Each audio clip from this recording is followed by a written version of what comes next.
ஆண்டவர் வாக்கு கொடுக்கிறார். என் மகனே, என் மகளே, உன் வியாதியை உன்னிலிருந்து நான் விலக்குவேன். அதற்கு ஆண்டவர் சொல்றாரு, உன் அப்பத்தையும் தண்ணீரையும் நான் ஆசீர்வதிப்பேன் என்பதாக. நம்ம உண்ணுகிற உணவு, குடிக்கிற பானத்தின் மூலமாய் வியாதி நமக்குள்ளே வர வாய்ப்பு இருக்கிறது. பெரும்பாலான வியாதிக்கு காரணமே அதுதான் என்று மருத்துவம் சொல்லுகிறாரு. அப்ப அதுல தேவனுடைய பாதுகாப்பு இருக்கணும், ஆசீர்வாதம் இருக்கணும்.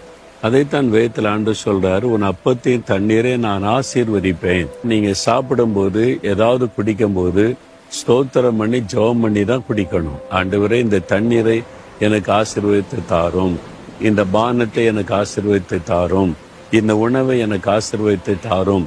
அந்த உணவுக்காக, பானத்திற்காக ஸ்தோத்திரம் பண்ணி அதை ஜெபம் பண்ணி நீங்கள் குடிக்கும் போது எந்த பாதிப்பும் அதனாலே வராதபடி கர்த்தர் பாதுகாப்பார். அதனாலதான் உன் அப்பத்தையும் தண்ணீரை ஆசீர்வதிப்பேன் என்று கர்த்தர் வாக்கு கொடுக்கிறார்.